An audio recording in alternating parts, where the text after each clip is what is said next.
pour revenir sur les vaccins, Fatih, elle a bien fait de parler des vaccins. Quand j'en parle autour de moi, on me dit « Mais non, Nadia, on ne peut pas te les imposer. » Les gens comprennent bien ce que je vais vous dire là. Oui, les vaccins ne sont pas obligatoires. Ton gamin, ces vaccins ne sont pas obligatoires. Mais s'il n'est pas vacciné, il ne va pas à l'école. Est-ce que vous comprenez comment ils nous la mettent profondément? Alors oui, les vaccins ne sont pas obligatoires. Mais si tu veux sortir de chez toi, il faudra le prendre. On vous parle d'un passeport, un passeport vaccinal. Ça veut dire ce que ça veut dire, ils vous annoncent la couleur. Mais ils te disent bien, ah mais les vaccins ne sont pas obligatoires. Par contre, si tu voudras lâcher ta muselière et ta petite laisse des 20 km, tu devras avoir ton vaccin. Alors oui, effectivement, ils ne te la posent pas. Non, non. Ça veut dire qu'ils ne vont pas te chercher chez toi parce que... Ah non, parce qu'ils n'ont pas besoin de ça, puisque de toute façon, si tu voudras sortir de chez toi, tu devras l'avoir, en grosso modo. Et pire, ils te disent, déjà, obligatoire quand même si, pour les personnes fragiles. Oui. Donc les personnes fragiles, c'est qui? C'est nos retraités, mais ils n'ont pas déjà eu assez dans la gueule avec le Rivotril. Ils veulent encore les vaccins. Mais là où c'est une entourloupe, et là je repasse la parole à Fatih parce qu'elle avait trouvé un truc, de la bombe. Ouais. Vas-y Fatih, on va vous expliquer à quel point c'est efficace les vaccins pour les vieux. Non, il y a une étude scientifique qui avait été faite et en fait il apparaît que tout le monde peut le rechercher sur internet. À partir de 65 ans, l'efficacité des vaccins, elle descend à 50%. Elle est réduite. Même plus bas que 50%, tu vois, donc il n'y a pas d'intérêt. Moi, je me suis posé la question, pourquoi à ce moment-là, que tu nous fais tous ces vaccins sur ces personnes âgées, et encore, à partir de 65 ans, sur les personnes âgées, mais qui n'ont pas de comorbidité, pas de pathologie. Oui, les personnes saines. Les personnes saines, il y en a encore quelques-unes quand même. Donc, l'efficacité des vaccins est réduite. Alors, quel intérêt? C'est une étude récente qui sort d'où, ça? C'est récent, c'est je l'ai mis sur ma page, je t'enverrai le lien si tu veux. Et il y a une chose qui est très intéressante aussi à savoir, c'est que concernant les deux vaccins là, de Pfizer et Moderna, c'est ça? Ouais, bref, Moderna. Peu importe tous les vaccins qui sont mis en place, est-ce que tu étais au courant que le 15 juillet, l'Union européenne a voté un amendement qui en fait permet aux laboratoires, des douanes et laboratoires, voilà, en cas d'attaque devant les tribunaux, etc. Donc non seulement on va être les cobayes, c'est-à-dire que les laboratoires peuvent faire les recherches et les essais cliniques en n'ayant aucune crainte puisqu'on a supprimé ce qui permet de faire l'analyse des risques. Tu vois, normalement, tu dois pouvoir analyser les risques, les effets secondaires, etc. Tout ça, ça a été annulé. Ils ont voté une loi le 15 juillet 2020. L'Union européenne a voté cette loi. Pour pas faire les tests, pour interdire les effets indésirables, tu ne les connaîtras pas. Normalement, quand tu fais un essai clinique, tu fais une analyse des risques. Et cette partie-là, elle a été carrément amendée. On n'aura jamais la proposition des effets indésirables. On est des cobayes. Et en plus, les États membres vont indemniser les laboratoires quand il y aura des effets, en cas d'effets secondaires, oui, etc. pour ceux qui peuvent porter plainte, tous ceux qui veulent... on est des cobayes et on est les dindons de la farce. Et on paye. Et c'est les Français qui vont payer ou l'Europe qui va payer tous les États membres. Pour payer tous ceux qui décèdent, pour la famille, pour ceux qui sont malades. Donc avec nos impôts, on va indemniser les laboratoires. Et on leur a permis justement de s'exonérer de cette phase-là qui permet d'évaluer tous les risques. Et notamment, c'est bien précisé, dans le cas des essais cliniques liés au vaccin du Covid. Là, c'est le 15 juillet, donc c'est déjà prévu d'avance depuis un certain temps. C'était le 15 juillet, ça a été voté. Donc ça veut dire que c'était... Ils ont dit 10 coups d'avance. Ils ont 10 coups d'avance sur nous.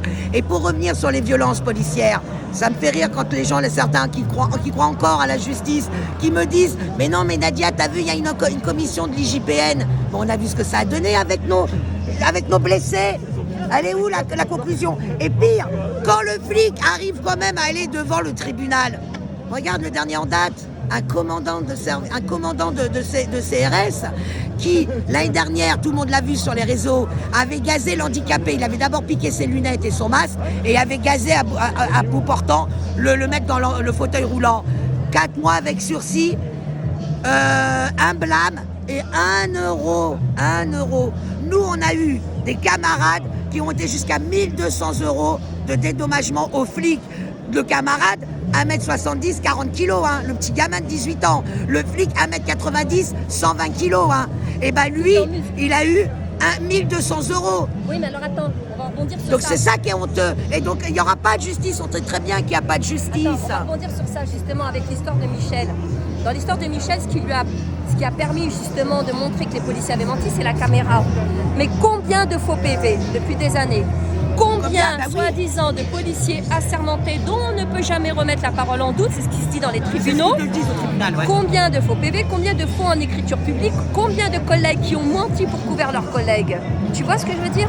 Donc maintenant, c'est au juge de se poser la question quand on a des policiers qui viennent et qui me demandent des dédommagements pour outrage et rébellion. À la lueur de ce qui s'est passé avec Michel et bien d'autres, et là on a les preuves factuelles avec Michel puisqu'ils ont écrit des faux et les caméras montrent qu'ils ont menti. Mais c'est au juge de se remettre en question. Ben, la parole des policiers, moi je suis désolée, tu ne peux plus la prendre en considération. Il y a trop de mensonges et ça a été démontré dans plusieurs cas qu'ils ont fait des faux en écriture. On a eu le monsieur là, le journaliste qui a infiltré un commissariat du 19e pendant 2 ans. Il les a filmés, il les a enregistrés. Oui, c'est le Son livre, il journaliste. s'appelle Flic. Ouais. Pardon? Son livre, il s'appelle Flic. Voilà. Et ben il les a enregistrés et on entend à un moment un échange entre des policiers et il y en a un qui dit non tu peux pas écrire ça, faut que tu écrives ça. Non, ils mentent, ils mentent. Il a été obligé de couvrir aussi ses collègues. Voilà, donc on n'est plus à un exemple, il y en a beaucoup. Donc c'est maintenant, c'est la justice qui a failli aussi parce qu'elle n'a pas fait son travail. Elle le sait pertinemment. Les outrages, le business aux outrages, il avait été dénoncé il y a bien longtemps par une magistrate. D'ailleurs, je crois même qu'il y en a une à Toulouse qui a été attaquée par les syndicats de police qui ont osé porter plainte contre elle parce qu'elle a dénoncé le business aux outrages. Et là, l'histoire lui donne raison. Tu vois? Donc comment aujourd'hui on peut faire pour, si tu veux, séparer les policiers qui disent la vérité, qui font des PV qui sont basés sur la vérité, et ceux qui font des faux? Comment on peut savoir où est la vérité? Comment aujourd'hui tu ne veux pas cristalliser cette défiance, cette haine envers eux? Et là où tu vois, c'est vraiment des merdes, et bien fait pour leur gueule, bien fait, moi je suis contente, bien fait pour leur gueule, là, tous ceux qui vont être sanctionnés. Parce que pour 100 € de plus, parce que pendant 2 ans de misère de gilets jaunes, ils ont passé 2 ans à revendiquer des augmentations de salaire, des petites... des petites croquettes ici par là, ils ont obtenu satisfaction et en contrepartie, ils ont dépensé des gens. Et aujourd'hui, dans la chaîne de la hiérarchie, les donneurs d'ordre ne seront jamais présentés à la justice. Ça sera toujours le flic qui va payer. La preuve, les 3 flics là, ce qui s'est passé, attends, je termine. Les 3 flics, ce qui s'est passé avec Michel, s'il n'y avait pas eu justement ce pouvoir hérétique, s'il n'y avait pas eu ce pouvoir complètement schizophrène qui avait lâché la bride et donné plus de pouvoir parce qu'il sait qu'il ne tient que par sa police, il ne se serait jamais comporté comme ça. Là, on a l'impression que la police, elle a les pleins pouvoirs, elle est en roue libre, elle fait ce qu'elle veut. Eh bien, quand ils se comportent comme ça, ils pensent encore être couverts par leur hiérarchie. Darmanin le premier les jette en pâture. Vous serez virés tout simplement. Donc jusqu'à quand ils vont continuer à se comporter comme ça? Jusqu'à quand ils vont dire stop? Effectivement, nous ne remplissons plus nos missions. Nous ne sommes plus sur le terrain pour protéger la population. Nous sommes là pour verbaliser l'honnête citoyen qui va travailler à base de 135 € d'amende. Le petit papy qui va se promener au bord de la mer parce qu'il a besoin de respirer un peu, 135 € d'amende. C'est pas les missions premières de la police. Et tout ça pour répondre à la politique, à l'hérésie politique de ce pouvoir. Quand est-ce que ces policiers vont arrêter de faire le jeu de ce pouvoir et enfin reprendre leur mission première et dire stop, c'est pas pour ça que j'ai signé, comme il l'a fait, comme il l'a signalé depuis longtemps son temps Alexandre Langlois, Noam Anouar et bien d'autres policiers comme celui qui a un petit P là, qui fait Eurasien, Laurent je crois. Ouais. Il y en a beaucoup qui dénoncent, non enfin beaucoup, il y en a très peu qui dénoncent, c'est pour ça que moi je dis qu'ils sont une minorité de bons et une majorité de mauvais. Et c'est très grave aujourd'hui ce qui est en train de se passer. Et moi je veux rebondir sur ce qu'elle dit. Je vous signale que sur tous les plateaux Mediapute, ils sont tous en train de dire ce n'est qu'une minorité, ce n'est pas toute la police. Je vous signale que quand il y a un soi-disant acte de terrorisme, tous les musulmans doivent faire preuve de mansiétude, doivent s'excuser pour l'autre raclure qu'a tué avec le couteau. Bah à quel moment les flics ils font pareil pour s'excuser de leurs collègues qui sont des raclures? Non, les flics, ils n'ont pas à s'excuser. Par contre, tous les musulmans de la terre doivent s'excuser parce qu'il y a un fou furieux a fait un coup avec un couteau. Ça aussi, il faut le dire. Et sur les plateaux Mediapute, tous les journalistes le disent bien. Oh, mais il ne faut pas incriminer toute la police. À quel moment ils ont la même intégrité envers les musulmans, premièrement. Et deuxièmement, pour revenir aux hauts fonctionnaires, quand tu as Jean Cabannes, C-A-B-A-2-N-E-S, membre du Conseil supérieur de la magistrature, qui est là pour nommer les juges et les magistrats, et notamment faire des enquêtes sur eux quand il y a des plaintes, d'accord? Il vient d'être obligé de démissionner pour agression sexuelle, notamment dans les métros, d'accord? Ils se sentent tellement impunis, en toute impunité ces gens-là, que maintenant ils agressent même dans le métro, alors qu'il y a des caméras et tout, donc c'est visible. Mais là où il faut savoir, tu sais d'où il vient ce monsieur? Ce monsieur était ex-directeur, écoute bien Fatih, ce mec-là, ex-directeur du cabinet du président du Sénat. C'est pas beau ça? Quand je vous dis qu'ils sont tous liés. Donc, quand tu as déjà un magistrat, un haut magistrat, qui est là normalement pour sanctionner les dérives, qui est lui-même un pervers, comment tu veux que les flics se tiennent bien? Quand leur premier flic, c'est ce que je veux dire, leur premier flic de France, le premier flic de France, Darmanin, a des enquêtes pour viol. Alors, oui, c'est peut-être été monté en épingle, on n'en sait rien, mais une chose est sûre en tout cas, s'il n'y a pas eu viol, il se servait de sa position pour avoir on va dire, paiement en nature, hein, une bonne fellation, et je t'obtiens ton appartement. D'accord? Donc moi je suis désolée, hein, ça devient grave là. Donc tu me mets le premier flic de France qui a un casier long comme le bras dans la perversion, comment tu veux que les flics se tiennent bien? Mais la vérité c'est que là on est là aujourd'hui pour parler de... Marquez quoi là? Loi. On est d'accord, la loi. Qui écrit les lois?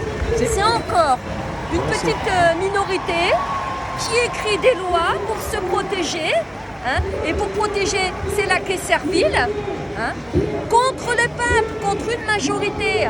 Donc c'est ça le problème, on en revient toujours à ce pouvoir qui est le nôtre, qui nous a été confisqué.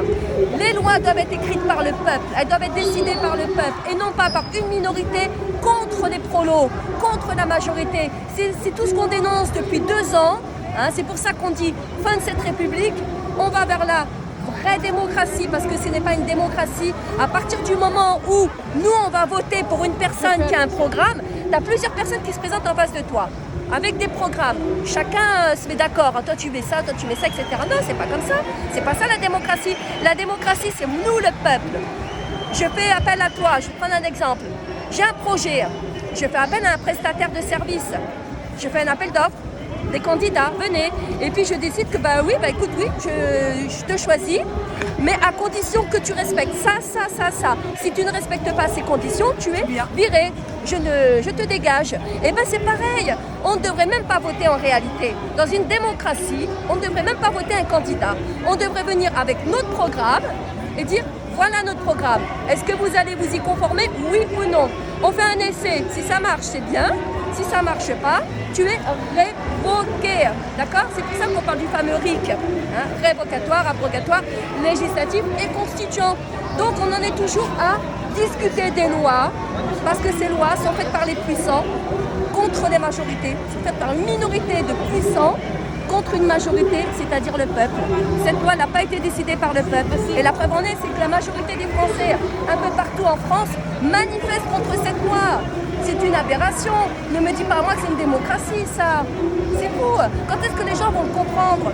C'est pour ça que je prends l'exemple du programme. Tu viens et tu prends un prestataire. C'est ça la vraie démocratie. C'est pas voter pour des candidats qui ont des programmes qui ne répondent jamais entièrement à la satisfaction du peuple. Et moi, je dirais encore pire. Quand on vote un président, on vote son programme. Oui. Mais au final, il ne le met jamais en place. Donc déjà, il devrait être destitué, parce que quand tu regardes les programmes de tous ces... moi, j'appelle ça des raclures, les proxénètes. Tous nos proxénètes ont toujours été élus sur un programme qu'ils n'ont jamais appliqué. Quand est-ce que le Français va comprendre ça? Quand est-ce qu'on va comprendre ça? Donc dès le départ, c'est un enfumage. Normalement, si je vote pour un programme et que le mec ne l'applique pas, il devrait être destitué, il devrait être dégagé, puisque c'est son programme qu'on a voté. On n'a pas voté pour sa gueule, et qu'il fasse ce qu'ils veulent. Tu vois ce que je veux dire? Mais rien que ça déjà, même ça, les Français ils ne bougent pas. Ça fait des années. Moi je suis d'accord avec toi. C'est tellement flagrant de voter pour le programme d'une personne, alors que c'est une personne, un groupe de personnes qui font un programme. Merci. C'est une aberration totale. Merci Fatih, merci Nadia. Merci. Bisous la roue. À nous d'écrire la loi. Voilà, c'est à nous d'écrire les lois. Et je suis sûre que si on s'y met, après, il y a des gens qui vont te dire on n'a pas les compétences ou ça nous emmerde. À ce moment-là, ceux qui sont prêts à le faire, faisons-le ensemble. Et je suis sûre que ça ira beaucoup mieux dans ce pays. Et moi j'ai un petit mot pour Sabine. Sabine de Béziers, institutrice. Les gens qui sont à Béziers, les gilets jaunes, mes frères et sœurs d'armes, allez soutenir cette institutrice. Elle passe le 1er décembre. Donc c'est une prof qui est avant tout gilet jaune. Elles sont tellement rares les profs vraiment gilets jaunes. Hein. On sait très bien, hein, c'est comme les syndicats, mais bon. Donc pour une fois qu'on a vraiment une prof qui dénonçait, elle a été sur un péage. Elle a été avec les gilets jaunes sur un péage. C'est la seule qui a été vraiment, du coup, reconnue, mais comme tout le monde, mais c'est la seule qui a emmené au tribunal. Elle passe au tribunal le 1er décembre. Donc à Béziers, allez soutenir Sabine.